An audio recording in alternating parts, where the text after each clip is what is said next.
B45।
आज के मिस्सा का मतलब श्री अमित लकड़ा एवं श्रीमती ओमेगा लकड़ा शांति परा पारिश की ओर से वे प्रार्थना करना चाहती हैं आरोही लकड़ा के 7वें जन्म दिवस पर ईश्वर को धन्यवाद देना चाहते हैं और साथ ही साथ उसके लिए प्रार्थना करना चाहते हैं कि ईश्वर उनकी हर प्रकार से रक्षा करे, उन्हें हर प्रकार के कृपादानों से भर दे और साथ ही साथ परिवार में एकता मेल प्रेम बनी रहे।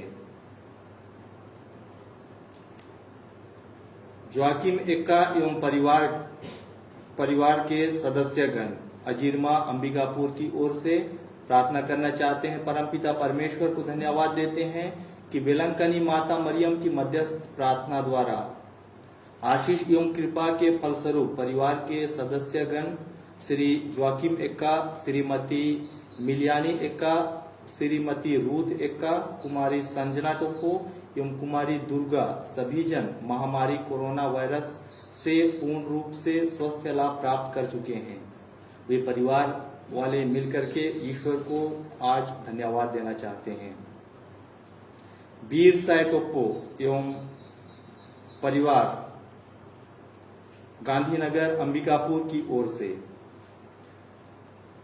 श्री वीर साय टोप्पो एवं परिवार तथा सभी रिश्तेदारों की ओर से स्वर्गीय जॉन पैट्रिक मिंज एवं स्वर्गीय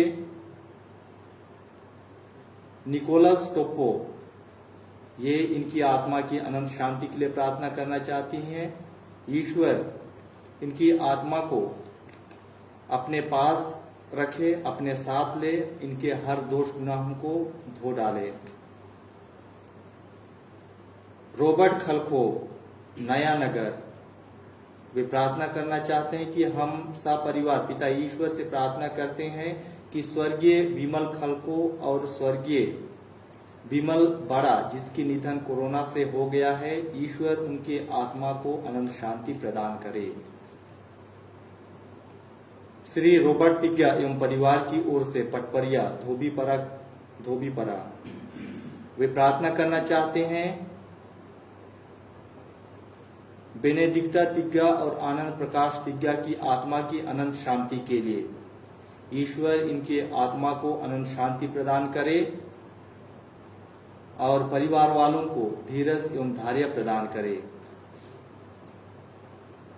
शांति भवन पल्ली जशपुर की ओर से आज का पवित्र मिस्सा का मतलब स्वर्गीय अनिल मिंज, जिसका स्वर्गवास 18 जून को हो गया था, शांति भवन पल्ली जशपुर में ईश्वर उनकी आत्मा को अनंत शांति प्रदान करे।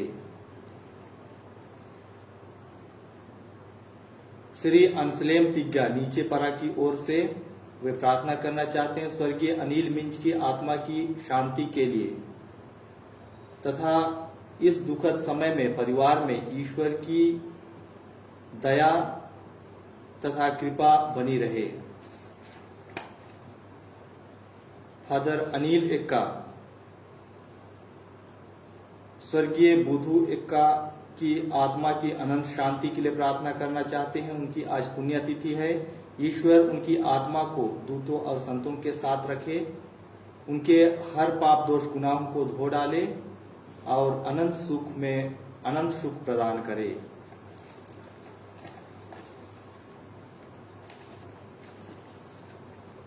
आइए इन सभी मतलबों को हम प्रभु यीशु ख्रीस्त के लिए आज के दिन चढ़ा दें। पिता और पुत्र और पवित्र आत्मा के नाम पर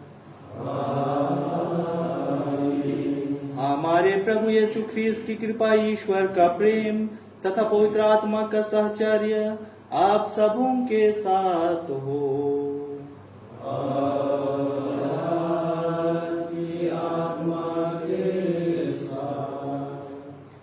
अति सम्मानीय बिशप स्वामी, प्यारे पुरोहितगण, धर्म बंधु, माता पिता, भाई एवं बहनों,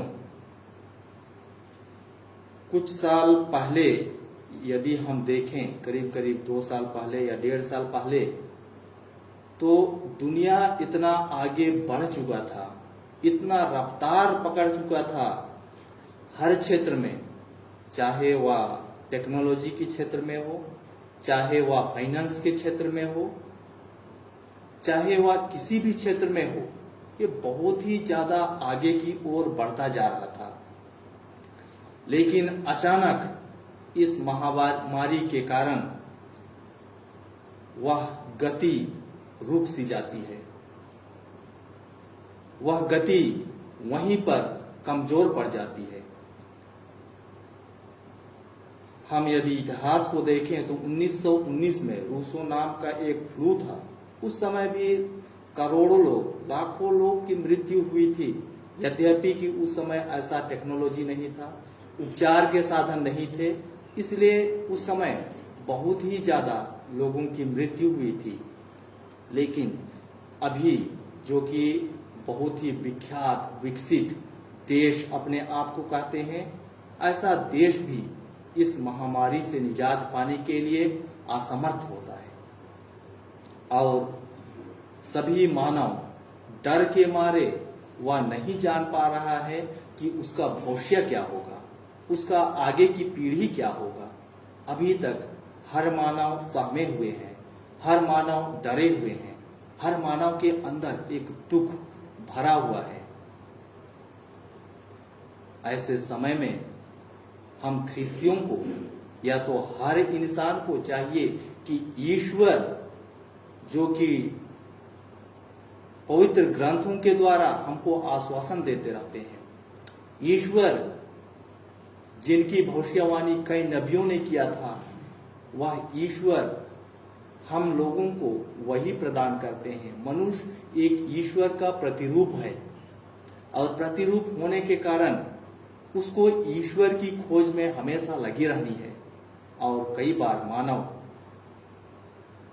हो सकता है अपने कमजोरियों के कारण उस ईश्वर को भूल जाते हैं, हो सकता है अपनी आवश्यकताओं के कारण ईश्वर को भूल जाते हैं। लेकिन ऐसे समय में हमें चाहिए कि ईश्वर के करीब हम आए। वही ईश्वर मिस्सा बलिदान में उपस्थित रहते हैं, हम सभी के साथ वार्तालाप करते हैं, हम सभी के लिए कृपाएं देते हैं। जो भी इंसान ईश्वर के पास आते हैं उनको खाली हाथ नहीं लौटाते हैं। आइए, हमारे कई निवेदन हो सकते हैं। इस निवेदन जिसको मैंने पढ़ा, उस निवेदन के अलावा भी प्रत्येक मनुष्य के मन में, हृदय में कई ऐसे अर्जी हो सकते हैं जिसको हम चढ़ाना चाहते हैं, जिसको हम बतलाना चाहते हैं। आइए उन सभी निवेदनों को, अर्जी विनतियों को प्रभु के सम्मुख लाएं और विशेष करके हम हमारे अंतःकरण की जांच करें। छोटे बड़े दोष गुनाह हो सकते हैं, हमारे चाल से, हमारे आचरण से, हमारे बात व्यवहार से एक दूसरे को ठेस देते होंगे। ऐसे समय के लिए आइए कुछ क्षण मौन रख करके हम ईश्वर से प्रार्थना करें और अपने अंतःकरण की जांच करें।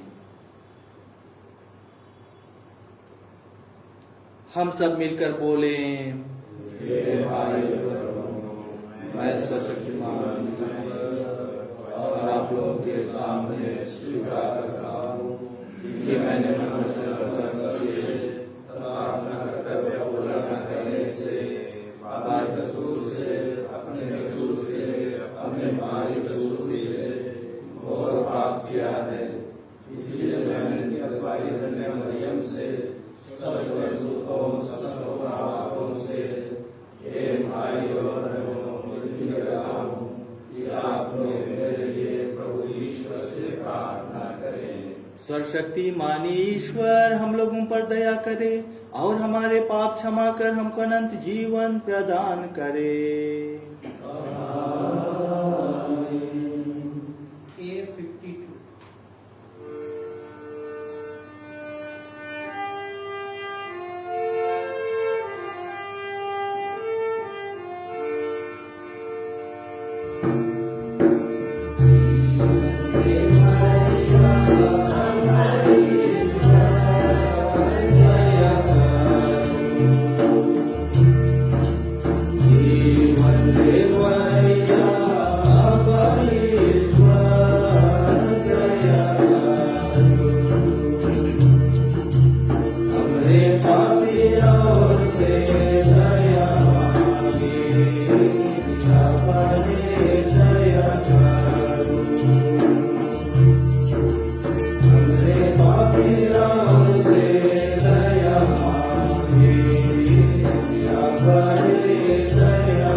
हम प्रार्थना करें।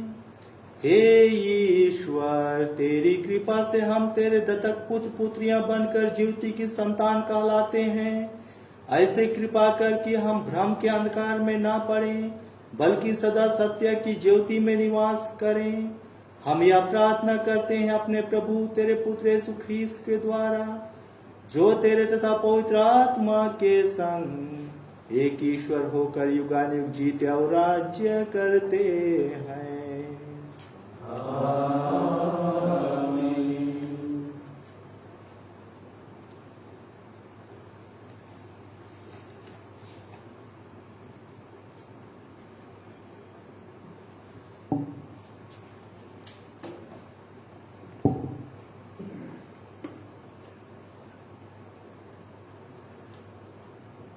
वर्ष का 13वां इतवार।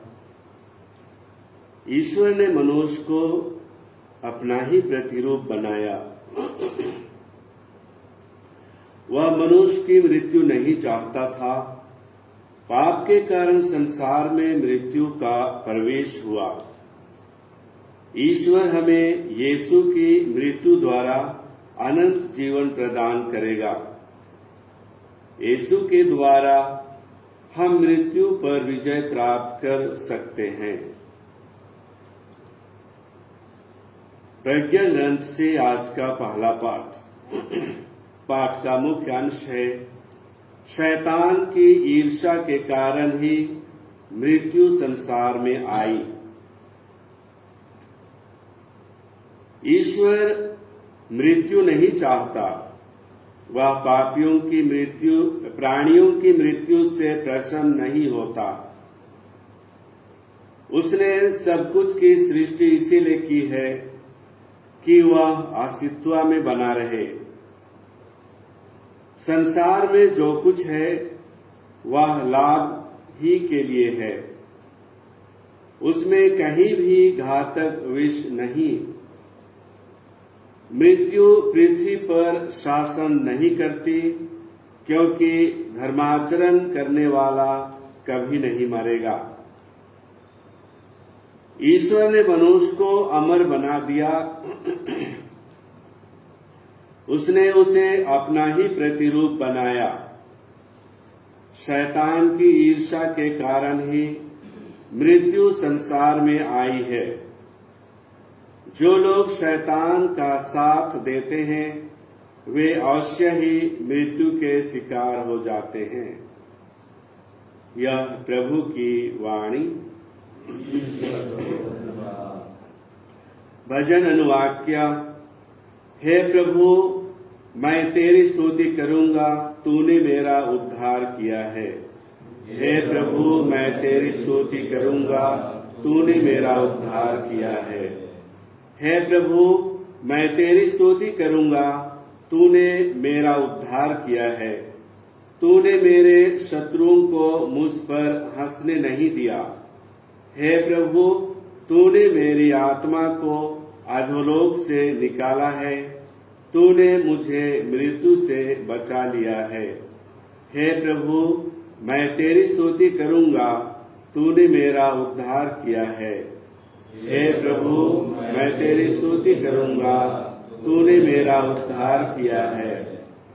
प्रभु के भक्त उनके आदर में गीत गाएं और उसके पवित्र नाम की महिमा करें। उसका क्रोध क्षण भर का है, किंतु उसकी कृपा जीवन भर बनी रहती है। संध्या को भले ही रोना पड़े, किंतु प्रातः काल आनंद ही आनंद होता है। हे प्रभु, मैं तेरी स्तुति करूंगा, तूने मेरा उद्धार किया है। हे प्रभु, मैं तेरी स्तुति करूंगा, तूने मेरा उद्धार किया है। हे प्रभु, मेरी सुन, मुझ पर दया कर। हे प्रभु, मेरी सहायता कर। तूने मेरा शोक आनंद में बदल दिया है। हे प्रभु, मेरे ईश्वर, मैं अनंत काल तक तेरी स्तुति करूंगा। हे प्रभु, मैं तेरी स्तुति करूंगा, तूने मेरा उद्धार किया है।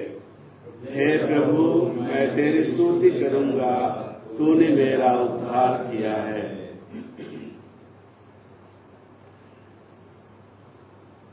धन संपत्ति के कारण मनुष्यों में द्वेष उत्पन्न होता है। यदि धनी लोग दरिद्रों की सहायता करेंगे तो भ्रातृ प्रेम के विषय होगी और बहुत सी समस्याएं हल हो जाएंगी। संत पौलुस यहाँ कुरिन्थ के निवासियों से अनुरोध करते हैं कि वे यरूशलेम के दरिद्र भाइयों की आर्थिक सहायता करें। कुरिन्थियों के नाम संत पौलुस के दूसरे पत्र से आज का दूसरा पाठ का मुख्य अंश है, आप लोगों की समृद्धि दरिद्र भाइयों की तंगी दूर करती है। आप लोग हर बात में विश्वास, अभिव्यक्ति, ज्ञान, सब प्रकार की धर्म सेवा और हमारे प्रति प्रेम में बढ़े चढ़े हैं। इसलिए आप लोगों को इस परोपकार में भी बड़ी उदारता दिखानी चाहिए।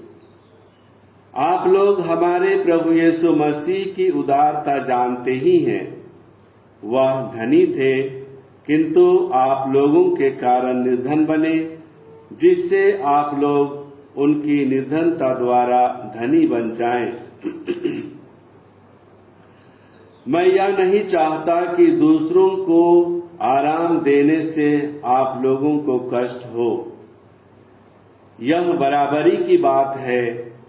इस समय आप लोगों की समृद्धि उनकी तंगी दूर करेगी, जिससे किसी दिन उनकी समृद्धि आपकी तंगी दूर कर सके और इस तरह बराबरी हो जाए, जैसा कि लिखा है, जिसने बहुत बटोर लिया था उसके पास ज्यादा नहीं निकला, और जिसने थोड़ा बटोर लिया था उसके पास कम नहीं निकला। यह प्रभु की वाणी। जय घोष, अलेलुया अलेलुया। हे प्रभु, तेरी शिक्षा आत्मा और जीवन है। तेरे ही शब्दों में अनंत जीवन का संदेश है। अलेलुया। प्रभु आप लोगों के साथ हो।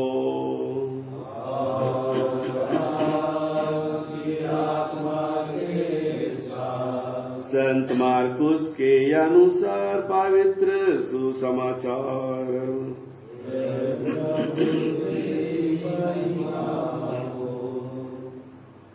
जब यीशु नाव से उस पार पहुंचे तो समुद्र के तट पर उनके पास एक विशाल जनसमूह एकत्र हो गया। उस समय सभागृह का जैरूस नामक एक अधिकारी आया। यीशु को देखकर वह उनके चरणों पर गिर पड़ा और यह कहकर अनुनय विनय करने लगा, मेरी बेटी मरने पर है, आइए और उस पर हाथ रखिए, जिससे वह अच्छी हो जाए और जीवित रह सके। यीशु उसके साथ चले।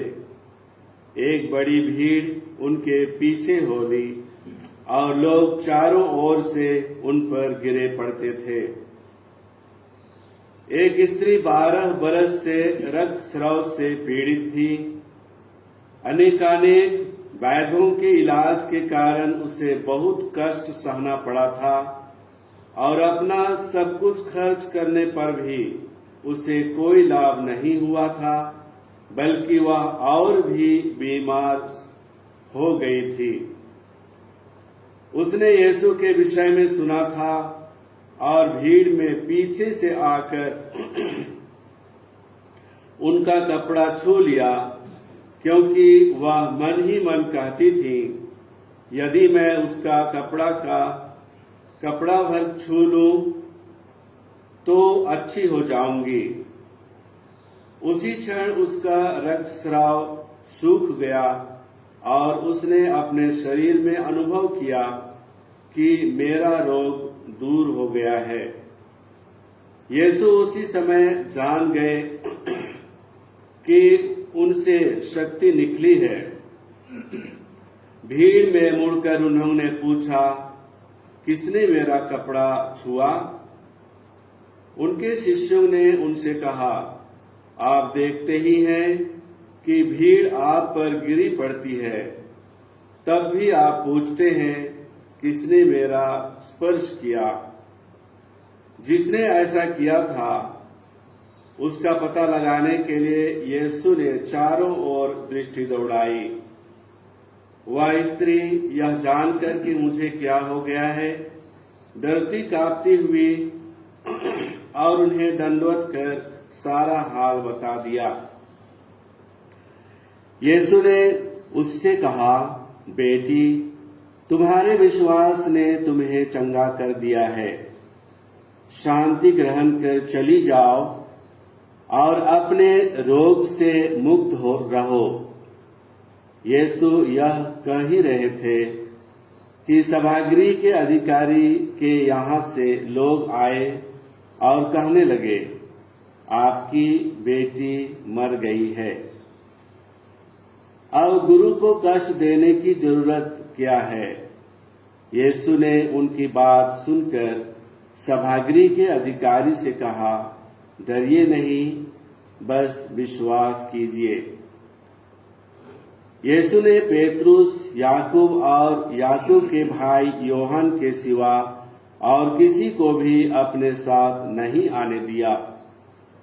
जब वे सभागृह के अधिकारी के यहाँ पहुंचे तो यीशु ने देखा कि कोलाहल मचा हुआ है और लोग विलाप कर रहे हैं।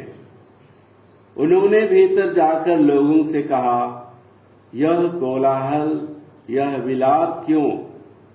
लड़की मरी नहीं है, सो रही है। इस पर वे उनकी हंसी उड़ाने लगे।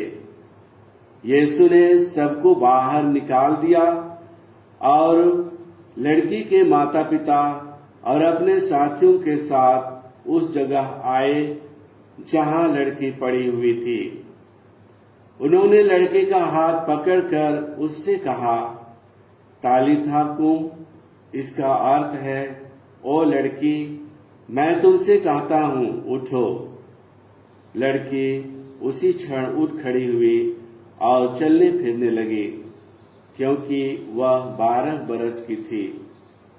लोग बड़े अचंभे में पड़ गए। यीशु ने उन्हें बहुत समझाकर आदेश दिया कि यह बात कोई न जानने पाए और कहा कि लड़की को कुछ खाने को दो। प्रभु का सुसमाचार।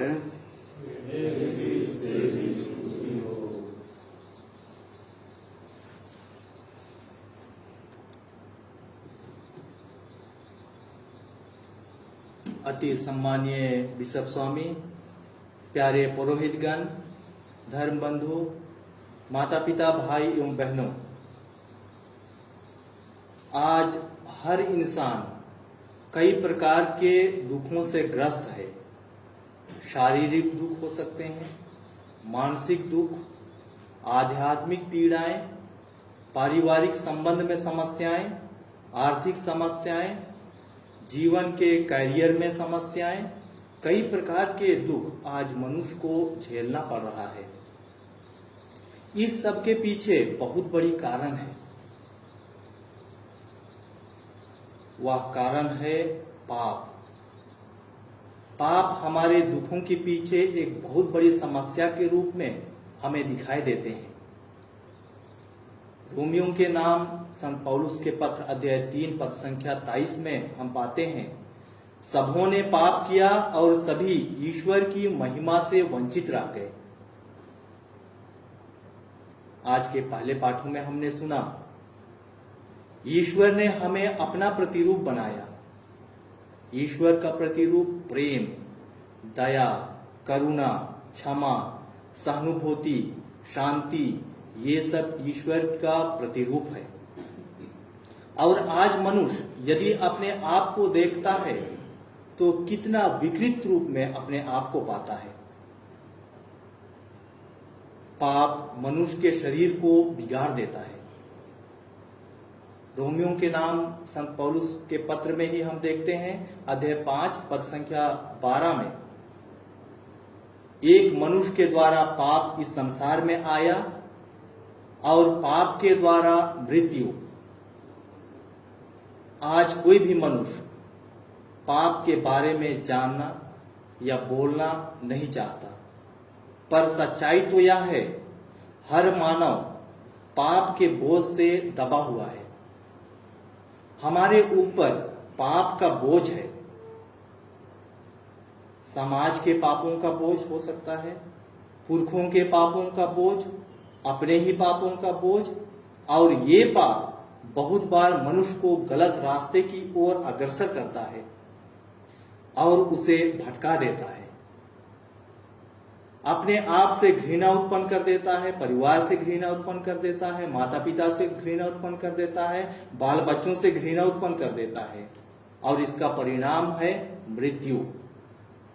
आज के दूसरे पाठों में हमने सुना प्रभु यीशु मसीह जीवित है, इसलिए उसका वचन भी जीवित है। जब हम प्रभु के वचन को सुनते हैं, प्रभु हमें जीवन प्रदान करते हैं। यूहन्ना रचित अध्याय 11 पद संख्या 40 में प्रभु कहते हैं, यदि तुम विश्वास करोगे तो तुम प्रभु यीशु की महिमा देखोगे। यदि तुम विश्वास करोगे तो तुम प्रभु यीशु की महिमा देखोगे। इस वचन द्वारा प्रभु हमें अवसर देते हैं। ये विश्वास क्या है? इस वचन को समझने के लिए हमें उस पृष्ठभूमि को समझने की आवश्यकता है।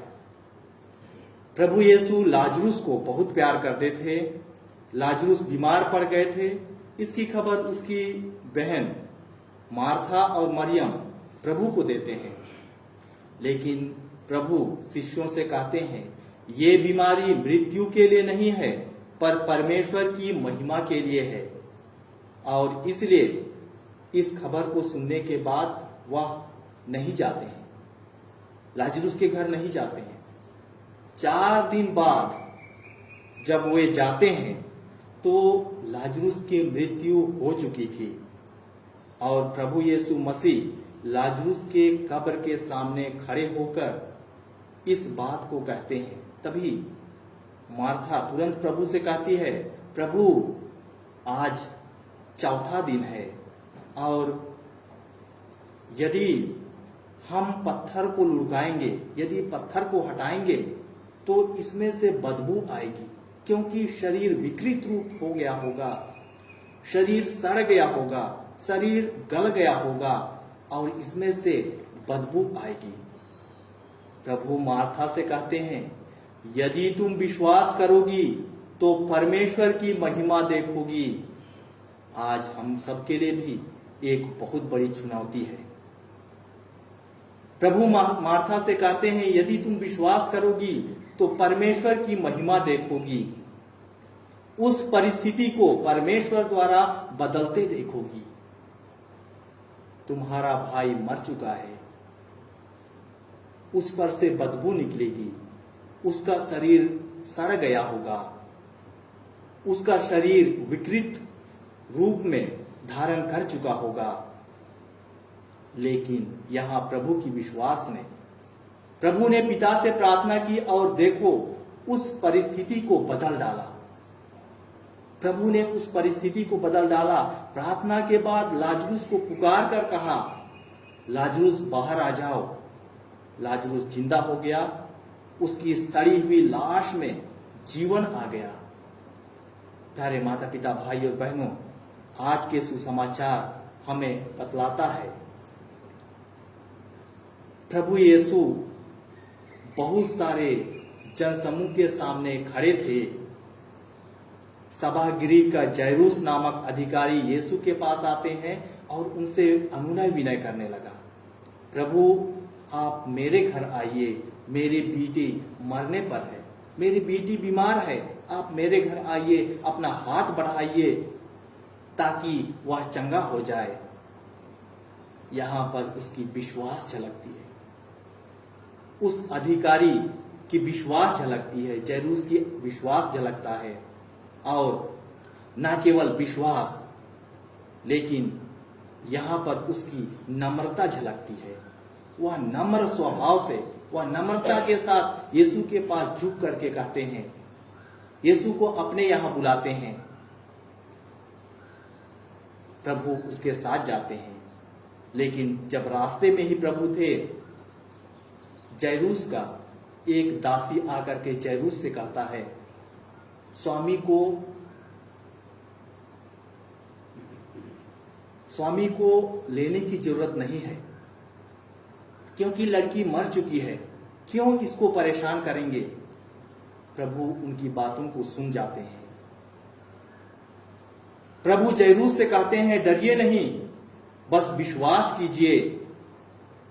जैरूस ने विश्वास किया, जैसे उसने विश्वास पहले किया था। यीशु के पास आकर के उन्होंने अनुनय विनय किया था विनम्रता पूर्वक, वैसा ही प्रभु के कहने पर उन्होंने विश्वास किया। प्रभु कहते हैं, जैरूस बस विश्वास कीजिए। हमारे साथ भी कई बार ऐसे परिस्थितियां हो सकते हैं, जैसे लाजरूस का सड़ा हुआ शरीर उस कब्र में था, या जैरूस की बेटी का शरीर ठंडा हो चुका था। हो सकता है हमारे जीवन की परिस्थिति विपरीत हो, प्रतिकूल हो, गंभीर हो, निराशाजनक हो, सोचनीय हो। उस सभी परिस्थिति में प्रभु हमारे साथ खड़े रहते हैं। प्यारे माता पिता, भाई और बहनों, आज हमारे जीवन में भी इतनी समस्याएं हैं। हम सभी जानते हैं, पारिवारिक समस्याएं, जीवन में इतनी ज्यादा समस्या है। सामाजिक जीवन में समस्याएं हैं, राजनीतिक जीवन में समस्याएं हैं। आज हमें भी प्रभु के चिन्हों और चमत्कारों की आवश्यकता है। We need miracles today. Only miracles can change the situations. सिर्फ चमत्कार ही हमारी परिस्थितियों को बदल सकता है। उसके लिए हमें चाहिए कि हम परमेश्वर पर विश्वास करें, जिस प्रकार से विश्वास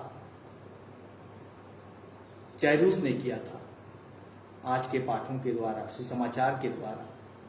और ऐसे कई जगह हम पवित्र ग्रंथ में पाते हैं, लोगों ने विश्वास किया और उन्होंने जीवन प्राप्त किया। आज वही जीवन दाता यीशु ख्रिस्त रोटी और दाखरस के रूप में हमारे हृदय में आते हैं।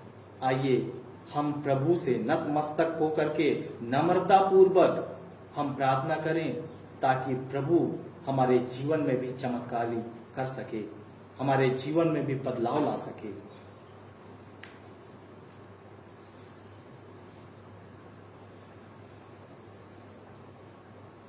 प्रेरितों का अनुसार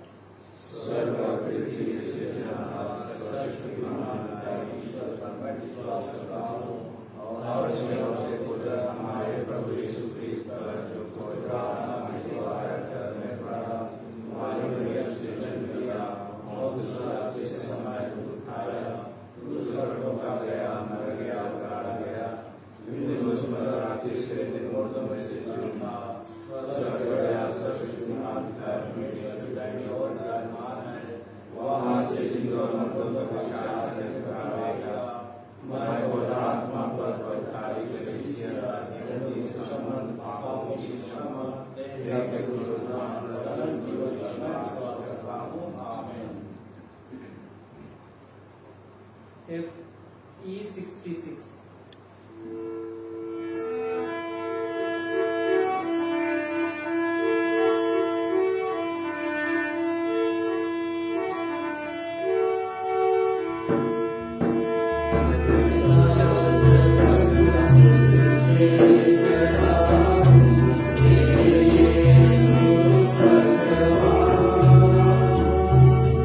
जीवन में अपना तुझसे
भाई और बहनों, प्रार्थना कीजिए कि सर्वशक्तिमान ईश्वर मेरा और आप लोगों का यह बलिदान ग्रहण करे।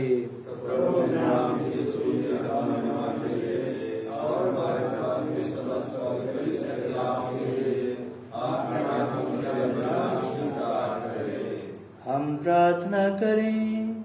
हे ईश्वर, तू अपने संस्कार को फलप्रद बनाता है, हमें यह वर दे कि तेरे प्रति हमारे सेवा कार्य इन पवित्र उपहारों के योग्य बन जाएं। हम प्रार्थना करते हैं अपने प्रभु ख्रीस्त के द्वारा। प्रभु आप लोगों के साथ हो।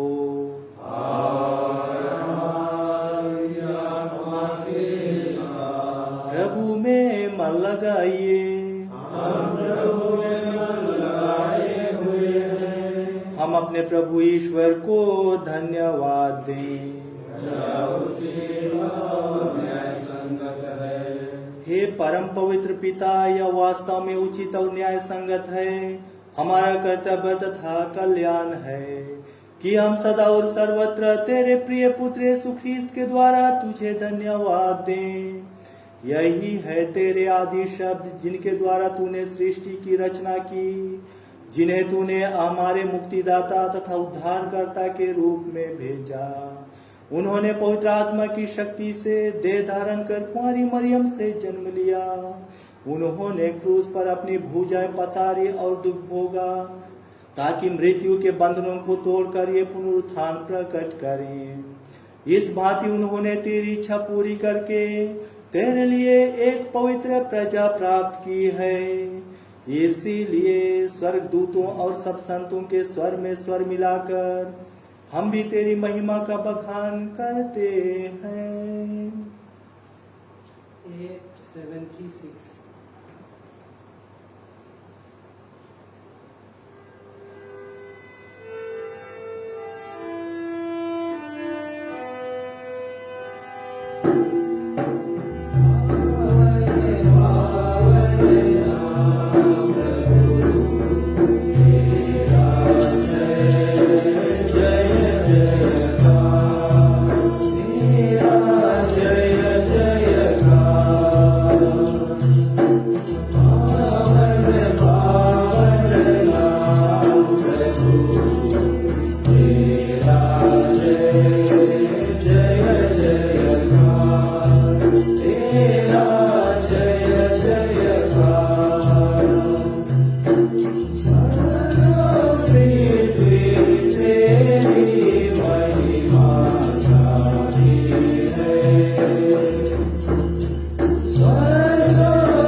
हे प्रभु, तू वास्तव में पवित्र है, सारी पवित्रता का स्रोत है। हम तुझसे प्रार्थना करते हैं, तू इन उपहारों को अपने आत्मा के संस्पर्श से पवित्र कर दे, कि ये हमारे प्रभु यीशु ख्रीस्त शरीर तथा रक्त बन जाए।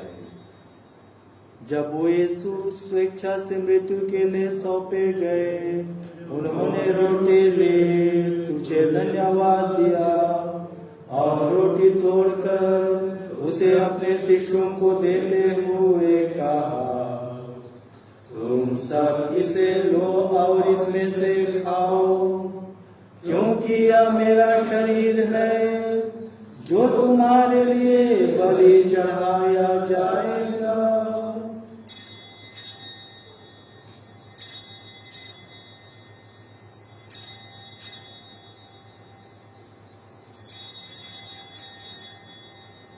इसी भांति भोजन के बाद उन्होंने कटोरा लिया, तुझे धन्यवाद दिया और उसे अपने शिष्यों को देते हुए कहा, तुम सब इसे लो और इसमें से पियो, क्योंकि यह मेरे रक्त का कटोरा है, नवीन और अनंत व्यवस्थान कर, जो तुम्हारे और बहुतों की पापों की क्षमा के लिए बहाया जाएगा।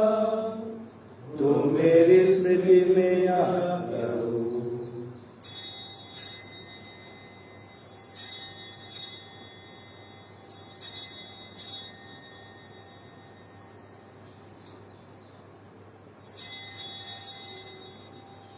उर्बा येसुस गे यो हे मां, उर्बा येसुस गे यो हे मां, ईदही के युर्बासी नंजका कोहाना लाग, उर्बा येसुस गे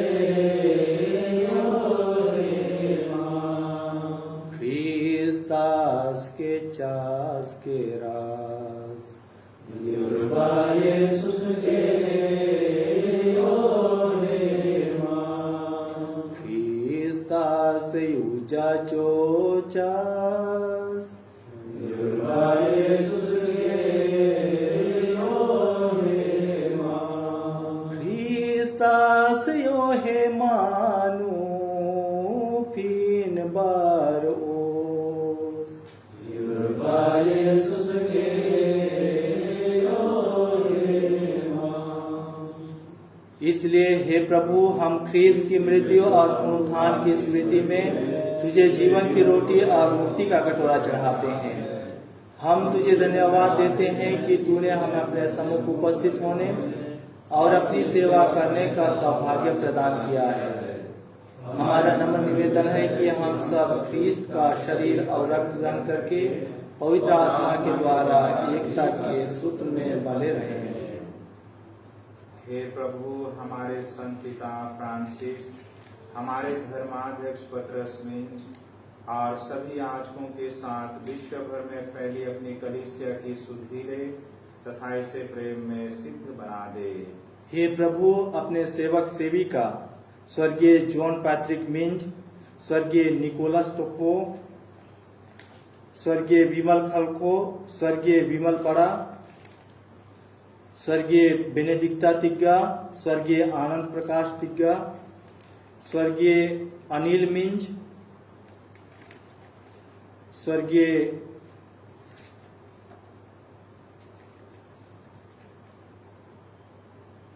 बुधू एक्का की सुधीले, जिनको तूने इस लोक से अपने यहाँ बुला लिया है, उन्हें यह वर दे कि जैसे वे बपतिस्मा में तेरे पुत्र के मृत्यु के सहभागी हुए थे, वैसे ही उनके पुनरुत्थान का भी सौभाग्य प्राप्त करें।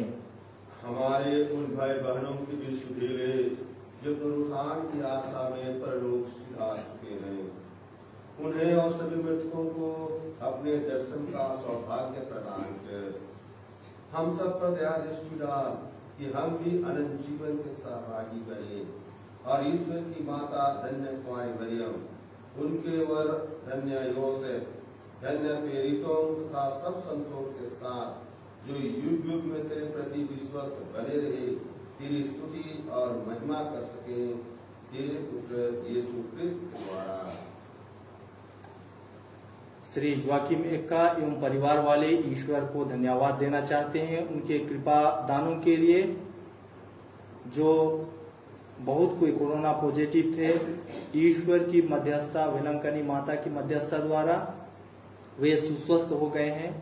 आइए हम इस परिवार के साथ ईश्वर की स्तुति करें। साथ ही साथ अमित लकड़ा एवं श्रीमती ओमेगा लकड़ा की बेटी आरोही लकड़ा के 7वें जन्म दिवस पर ईश्वर को धन्यवाद दें। ईश्वर ने जीवन दान दिया है, इस परिवार के साथ रहे, इस बच्ची के साथ रहे, हर दृष्टिकोण से ये सक्षम हो सके। आइए इन्हीं मतलबों को रोटी और दाखरस के रूप में पिता, पुत्र और पवित्र आत्मा ईश्वर को चढ़ा दें। इन्हीं प्रभु ख्रीस्त के द्वारा इनके साथ और हे सर्वशक्तिमान पिता ईश्वर पवित्र आत्मा के साथ सारा गौरव प्रथम सम्मान युगानुयुग तेरा ही है। आमीन।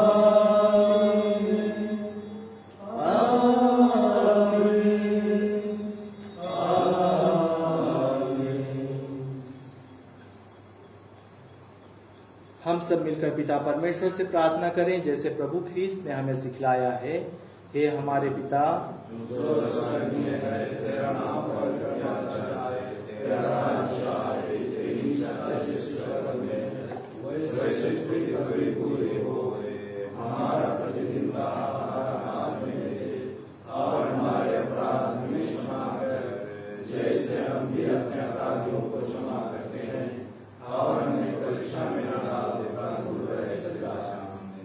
हे प्रभु, हम तुझसे प्रार्थना करते हैं सभी बुराइयों से हमें बचा और इस जीवन में हमें कृपा पूर्वक शांति प्रदान कर। हम तेरी दया से सदा पाप से दूर और हर विपत्ति से सुरक्षित रहें और उस दिन की प्रतीक्षा करते रहें जब हमारे मुक्तिदाता यीशु ख्रीस्त फिर आकर हमारी धन्य आशा पूरी करेंगे। क्योंकि तेरा राज्य, तेरा सामर्थ्य और तेरी महिमा अनंत बनी रहती है। हे प्रभु यीशु ख्रीस्त, तूने अपने प्रेरितों से कहा है, मैं तुम्हारे लिए शांति छोड़ जाता हूँ, अपनी शांति तुम्हें प्रदान करता हूँ। तू हमारे पापों पर नहीं, अपनी कलीसिया के विश्वास पर दृष्टि डाल और उसे कृपा पूर्वक शांति तथा एकता प्रदान कर। तू युगानुयुग जीता और राज्य करता है। आमीन। प्रभु की शांति सदा आप लोगों के साथ हो।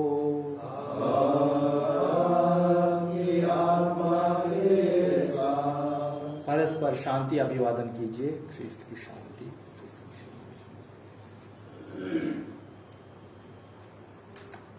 A25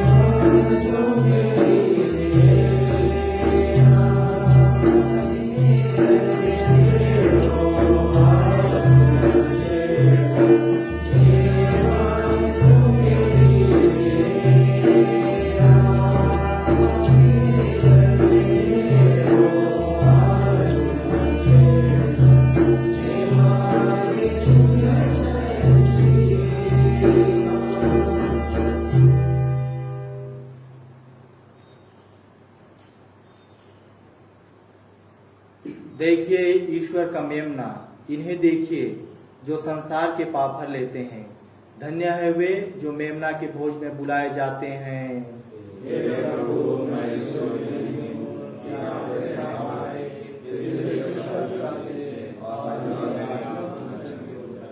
ख्रीस्त का शरीर इस तरह के जीवन के लिए हम सबकी रक्षा करता है।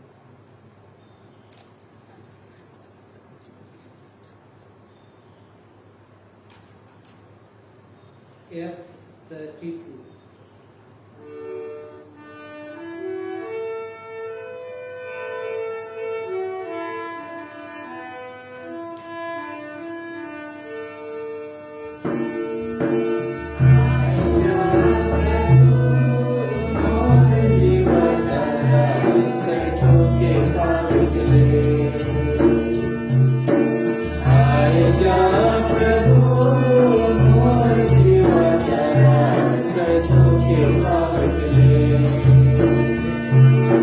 तेरा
प्रभु कहते हैं, हे पिता, मैं उनके लिए विनती करता हूँ कि वे हम में एक हो जाएं, जिससे संसार यह विश्वास करे कि तूने मुझे भेजा है। हम प्रार्थना करें। हे प्रभु, जो दिव्य बलि हमने तुझे चढ़ाई है वह हमें पोषित करके जीवन प्रदान करे। हम अटूट प्रेम में तुझसे संयुक्त रहकर जीवन में चिरस्थायी फल उत्पन्न करें। हम यह प्रार्थना करते हैं अपने प्रभु ख्रीस्त के द्वारा। आमीन। प्रभु आप लोगों के साथ हो।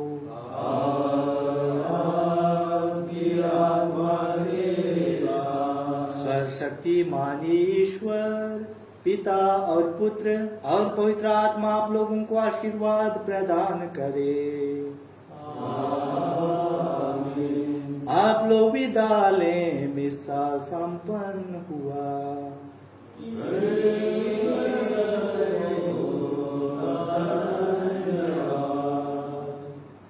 G32.